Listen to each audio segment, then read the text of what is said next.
Hello friends, অনেক সময় আমরা যখন বিভিন্ন ওয়েবসাইটে কোনো কিছু রেজিস্ট্রেশন অথবা নিউ অ্যাকাউন্ট ক্রিয়েট করি, তখন লোকেশানে যখন আমরা বাংলাদেশ সিলেক্ট করি, তখন বাংলাদেশের আন্ডারে আমাদের ডিস্ট্রিক্টগুলি অথবা স্টেট অর ডিভিশন শো করে। অথবা আপনি যখন অন্য কোনো কান্ট্রি সিলেক্ট করবেন, তখন ওই কান্ট্রির আন্ডারে যেসব ডিস্ট্রিক্ট, স্টেট অথবা ডিভিশন রয়েছে সেগুলি পর্যায়ক্রমে শো করে। এটিকে বলে হচ্ছে মাল্টিপল ডিপেন্ডেন্ট ড্রপডাউন লিস্ট। আমরা আজকের ভিডিওতে দেখব কিভাবে মাল্টিপল ডিপেন্ডেন্ট ড্রপডাউন লিস্ট তৈরি করা যায় ইন এক্সেল। কাজটি আমরা দুটি পদ্ধতিতে করব। নাম্বার 1 পদ্ধতিতে আমরা ব্যবহার করব হচ্ছে এক্স লুকআপ ফর্মুলা, এবং ইউনিক এবং শর্ট ফর্মুলার ব্যবহার থাকবে। এবং মেথড 2তে থাকবে হচ্ছে আমরা প্রথমে আমাদের যে ড্রপডাউন লিস্টটি রয়েছে সেই লিস্টটাকে আমরা নেম রেঞ্জে কনভার্ট করব, এবং এর পরবর্তীতে আমরা ইনডিরেক্ট একটা ফর্মুলার ব্যবহার করে আমরা এটিকে ড্রপডাউন লিস্টে কনভার্ট করব। এই দুটি পদ্ধতি আমরা আজকে দেখব। আসুন আমরা শুরু করি। আপনারা দুটি শিট দেখতে পাচ্ছেন, মেথড 1 এবং মেথড 2। মেথড 1-এ হচ্ছে আমরা প্রথমে এক্স লুকআপ, ইউনিক এবং শর্ট ফর্মুলার ব্যবহার করে কাজটি করব। তো এই যে এখানে হচ্ছে আপনারা সেলস পারসন নেম দেখতে পাচ্ছেন, এরা হচ্ছে সেলস পারসন। আর কাস্টমার নেম, এইগুলি হচ্ছে আমার কাস্টমার। এই যে আমার এই সেলস পারসনের ড্রপডাউনে, ডিপেন্ডেন্ট ড্রপডাউনে আমার এই নেমগুলি শো করবে। এই সেলস পারসনের আন্ডারে হচ্ছে আমার এই ড্রপডাউনে এই নামগুলি আসবে। আমরা এই কাজটি করতে চাচ্ছি। তো শুরুতে হচ্ছে সেলস পারসনের ড্রপডাউন, যেটা আমরা হচ্ছে ডেটাতে যাব।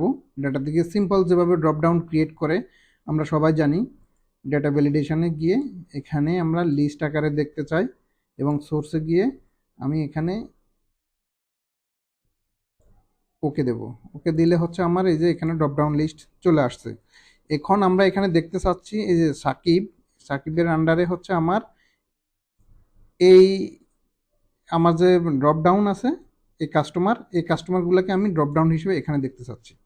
তো আমরা শুরুতে এখানে একটি ফিল্টার আমরা ক্রিয়েট করব। এখানে মূলত আমরা এক্স লুকআপ ব্যবহারটা করব। একটা হেল্পার কলাম আমি অ্যাড করলাম, করে আমি এখানে লিখব এক্স লুকআপ। এক্স লুকআপ নিয়ে আমাদের চ্যানেলে আগের একটি ভিডিও রয়েছে, আপনি এক্স লুকআপটি যদি দেখতে চান দেখে আসতে পারেন। আরেকটি বিষয় হচ্ছে এক্স লুকআপ কিন্তু এক্সেলের সব ভার্সনে অ্যাভেলেবল না। এটা মাইক্রোসফট 365 ভার্সনের একটি স্পেশাল ফিচার। 365-এ আপনারা এটা পাবেন। আর আমাদের যারা 365 ইউজার না, তাদের জন্য হচ্ছে আমরা সেকেন্ড যে মেথডটি করব সেটা 365 ছাড়া আপনারা করতে পারবেন।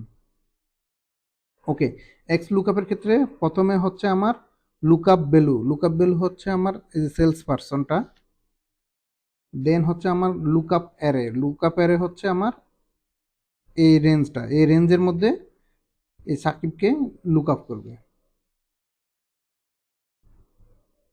এটাকে হচ্ছে আমরা F4 দিয়ে লক করে দিতে পারি। ওকে, এরপরে হচ্ছে আমার রিটার্ন অ্যারে হচ্ছে আমার এখানে কি এই দুটি যখন সাকিবকে যখন এটার মধ্যে পাবে, দেন হচ্ছে আমার কি রিটার্ন করবে, আমার হচ্ছে এই কাস্টমার নেম এটা রিটার্ন করবে, তাই না? এখন আমরা হচ্ছে এটা পুরোটা এভাবে সিলেক্ট করে দেব, দিয়ে এটাকে আমরা F4 দিয়ে লক করে দিতে পারি। এরপরে থার্ড ব্র্যাকেটের মধ্যে যেটি দেখাচ্ছে ফর্মুলা, এটি হচ্ছে অপশনাল। এটি আপনি চাইলে অ্যাড দিতে পারেন অথবা নাও দিতে পারেন। তো আমাদের এটি প্রয়োজন নেই। আমরা হচ্ছে এভাবে আমাদের এই যে এখানে ফিল্টার হয়ে গেল। এখন সিম্পলি এখানে আমরা গিয়ে ডেটাতে যাব। ডেটাতে গিয়ে ডেটা ভ্যালিডেশনে গিয়ে আমরা লিস্ট আকারে ড্রপডাউন ক্রিয়েট করব। এখানে আমরা সোর্সটা ইউজ করব হচ্ছে এই যে এই সোর্সটা দিয়ে আমি ওকে বাটন প্রেস করব। এখানে দেখুন আমার এই যে সাকিব যখন আছে তখন হচ্ছে আমার এসএসজি গ্লোবাল লিমিটেড বা এভাবে আমার সব কাস্টমার নেমগুলি শো করতেছে। আমরা যখন আরাফাত সিলেক্ট করব তখন এভাবে আসতেছে। এখানে একটা জিনিস খেয়াল করুন, এখানে কিছু জিরো চলে আসছে। জিরোটা আসছে কেন? কারণ হচ্ছে আমরা তো পুরো এই রেঞ্জটা সিলেক্ট করেছি। এখানে যে ৩টি ঘর ব্ল্যাঙ্ক রয়েছে, এখানে ২টি ঘর ব্ল্যাঙ্ক রয়েছে। তো সো আরাফাতের ক্ষেত্রে এখানে ৩টি জিরো আসবে। এই জিরোটাকে আমরা উঠিয়ে দেওয়ার জন্য যেটি করব, আমরা এখানে একটা ইউনিক ফর্মুলার ব্যবহার করতে পারি। ইউনিক একটা ফর্মুলা রয়েছে, ইউনিক, এবং আমরা হচ্ছে ফাংশন হেল্পারে গিয়ে এখানে ট্রু করে দেব। এক্সাক্ট ওয়ান্সের ক্ষেত্রে এখানে আমরা ট্রু করে দেব। ট্রু করে দিলে দেখুন এখন কি হয়, আমার এখানে এখন আর ব্ল্যাঙ্ক কোনো ইয়া থাকবে না, জিরোগুলি আর আসেনি। আপনি এখন সিলেক্ট করুন অন্যটা, এখন আর জিরোগুলি থাকবে না। এখন শর্ট ফর্মুলার যে ব্যবহারটা বললাম, এখানে শর্টিংয়ের যে কাজটি রয়েছে, এখানে এই ড্রপডাউনগুলি অ্যাসেন্ডিং অথবা ডিসেন্ডিং আকারে আসেনি। আমার এখানে যেভাবে এন্ট্রি করা আছে ঠিক সেম হইতে আসছে। এখন ড্রপডাউনটিকে সর্টিং করার জন্য আমরা হচ্ছে এখানে আরেকটি ফর্মুলা অ্যাড করব, that is call sort. Sort add করে আমরা ব্র্যাকেট ক্লোজ করে এন্টার দিয়ে দেব। দেখুন এখানে হচ্ছে আমার এই ফিল্টারটা সর্টিং হয়ে গিয়েছে। এখানে যেহেতু সর্ট হয়ে গেছে, সো আমার এখানেও ড্রপডাউনে এগুলা অ্যাসেন্ডিং আকারে চলে আসছে।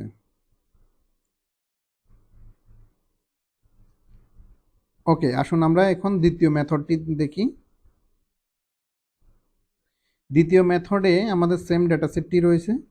এটাকে আমরা প্রথমে টেবিলে কনভার্ট করে নেব, কন্ট্রোল টি, টেবিলে কনভার্ট করে নেব। যখন পরবর্তীতে আমরা এখানে কোনো কাস্টমার নেম অ্যাড করব, তখন অটোমেটিক্যালি ড্রপডাউনটা আপডেট হয়ে যাবে, ডাইনামিক হয়ে যাবে।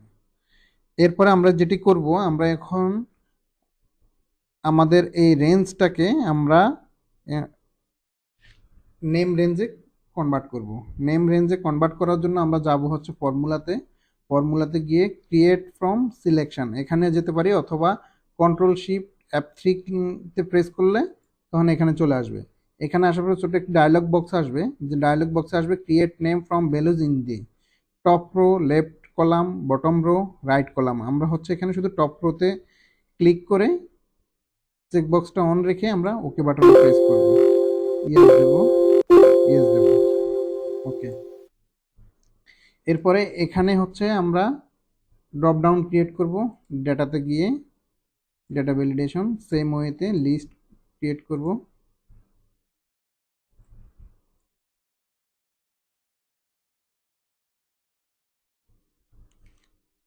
এখন আমাদের কাস্টমার নেমে ড্রপডাউন ক্রিয়েট করার জন্য এখানে আমরা ইনডিরেক্ট ফর্মুলার ব্যবহার করব।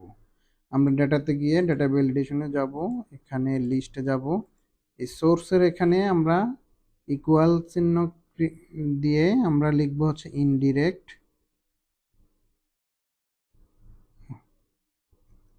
আমরা লিখব ইনডিরেক্ট এবং ব্র্যাকেট দিয়ে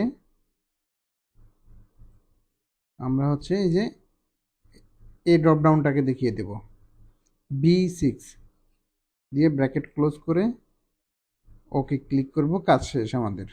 এখন এখানে আমার ড্রপডাউনে আছে আমার সাকিব সেলস পারসন। দেখুন সাকিবের যে আমার কাস্টমার নেমগুলি রয়েছে সবগুলি এখানে শো করতেছে।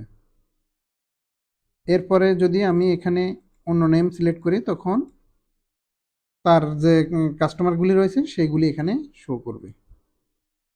এইভাবে আমরা দুটি পদ্ধতিতে multiple dependent dropdown list create করতে পারি। এই ধরনের ড্রপডাউনের কাজগুলি হচ্ছে আমাদের বেসিক্যালি ড্যাশবোর্ডে এবং বিভিন্ন ডেটাতে, যখন ডেটা এন্ট্রিতে যখন আমরা কাজ করি, ডেটা এন্ট্রিতে, তখন এরর ফ্রিভাবে কাজ করার জন্য এই ধরনের ড্রপডাউনের প্রয়োজন হয়।